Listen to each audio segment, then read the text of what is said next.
Seja bem-vindo ao curso de drenos cirúrgicos. Eu sou Carla, sou enfermeira e coordeno o Centro Cirúrgico do Hospital Evangélico atualmente.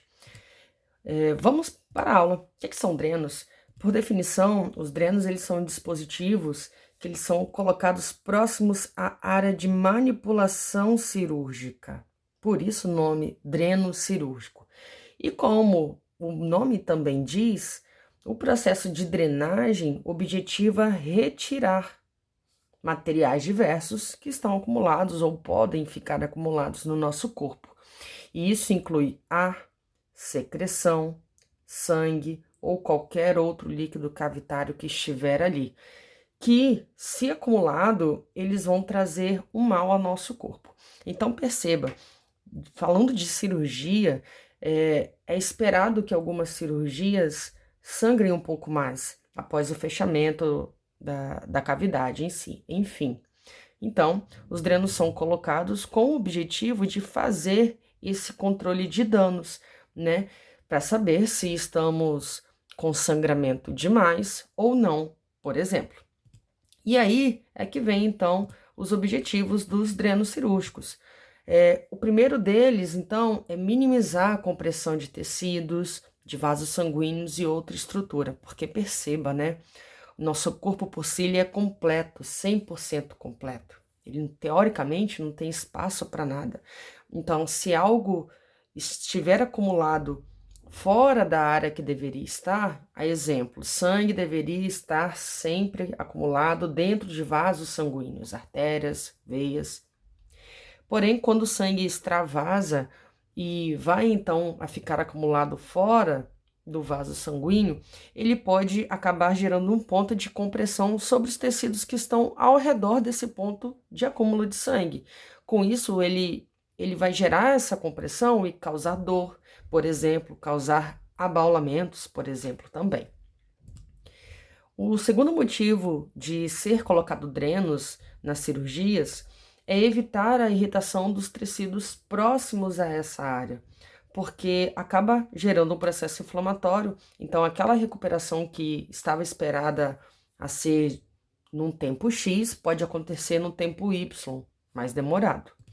E por último, o processo de drenagem ele evita o aumento populacional de micro-organismos, principalmente quando se fala de drenagem de secreção. Então, quanto mais nós conseguimos diminuir a quantidade de secreção dentro do nosso corpo, mais fácil, entre aspas, vai ser dos antibióticos e o nosso próprio sistema de defesa matar os micro-organismos que estão ali. Então, vai facilitar no processo de tratamento de uma infecção, por exemplo. Nós temos vários drenos cirúrgicos e aqui eu trouxe alguns que já foram implantados lá no centro cirúrgico, então que vocês, de modo geral, vão manusear no pós-operatório, seja imediato na RPA, ou seja mesmo no pós-operatório tardio, no leito da enfermaria, no CTI, por exemplo. 5 drenos principais nós iremos falar nesse curso: o dreno de Blake, o dreno de Penrose, o dreno Suctor, o dreno de Kerr e o dreno torácico. Quanto às características dos drenos, antes de falarmos de cada dreno específico, vocês irão perceber que eles possuem algumas características em comuns. Então, qual característica é a primeira? Primeiro, que os drenos eles podem ou não possuir um reservatório para ser acumulado sangue. Perceba que aqui no dreno Suctor nós temos esse reservatório presente, enquanto que no dreno de Penrose nós não temos nenhum reservatório em alguma das pontas. Significa que nós teremos que colocar um curativo por cima ou mesmo uma bolsa coletora para poder conseguir captar esse conteúdo que está sendo drenado, fazer o controle dele. Os drenos eles podem ser ou não de látex, de silicone e de polietileno. Então, aqui, por exemplo, nós temos o dreno de Penrose, que na sua constituição ele é de látex, ele é de borracha. Enquanto que, por exemplo, aqui no dreno Suctor, ele é constituído de plástico, então polietileno. Enquanto que tem outros, por exemplo, que vão ser de silicone, mais maleável, Eles também podem ser laminares, eles também podem ser tubulares. O que isso significa? Para ficar mais claro, eu coloquei aqui, ó. Os tubos que eles são laminares, eles têm por característica serem mais maleáveis. Olha aqui o exemplo, o dreno de Penrose, bem maleável. Enquanto que os drenos tubulares, eles possuem estruturas mais rígidas. E olha aqui também o dreno súcito. Isso significa que o processo de drenagem se dá através de um tubo ou mesmo através de uma estrutura que possa ser mais colabável, que são os drenos laminares. Mas isso é característica física, né? Como nós estivéssemos falando de características de pessoas. Uma pessoa é mais alta, outra pessoa é mais baixa, uma pessoa é mais gorda, outra pessoa é mais magra, é assim. E, além disso, enquanto característica dos drenos, nós possuímos algumas diferenças quanto à gravitação, à capilaridade ou ao vácuo, que significa ao processo de drenagem. Como que esse dreno está drenando? Ele drena por cavitação, por capilaridade ou por vácuo. O que primeiro é esse vácuo? Para fazer com que a drenagem ocorra, por exemplo, nós temos aqui no dreno súcito um processo de drenagem por vácuo, porque quando essa sanfona aqui ela é apertada, ela promove um sistema de vácuo. Ao contrário, esse vácuo não acontece no dreno de Penrose, não tem nada aqui que promova o vácuo, e nem deve, porque ele é maleável, senão ele vai colabar. Aí então, o dreno de Penrose, por exemplo, ele drena por capilaridade. Não é que o líquido ele vai drenar apenas por dentro do dreno de Penrose.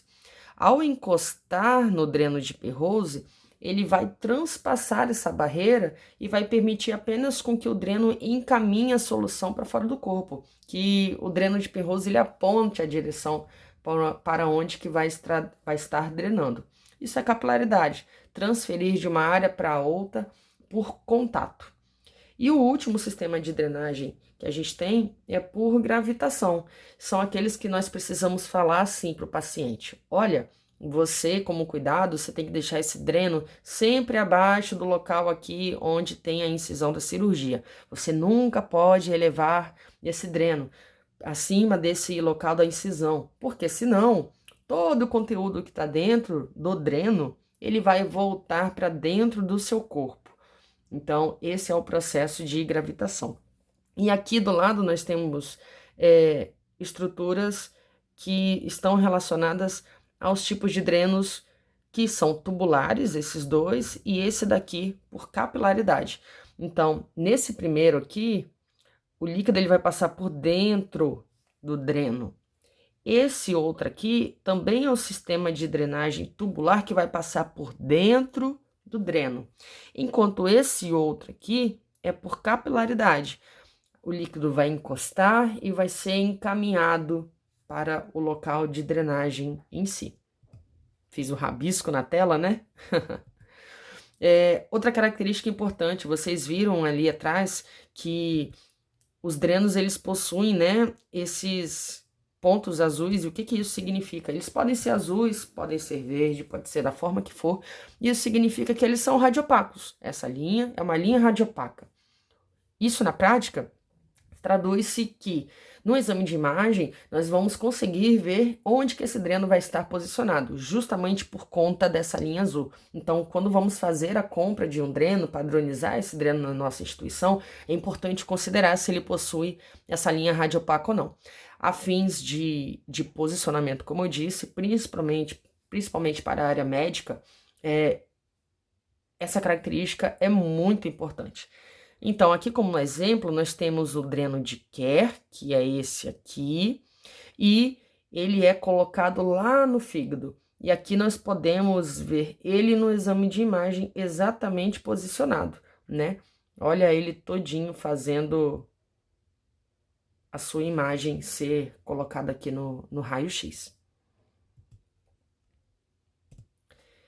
E agora vamos passar para a próxima aula.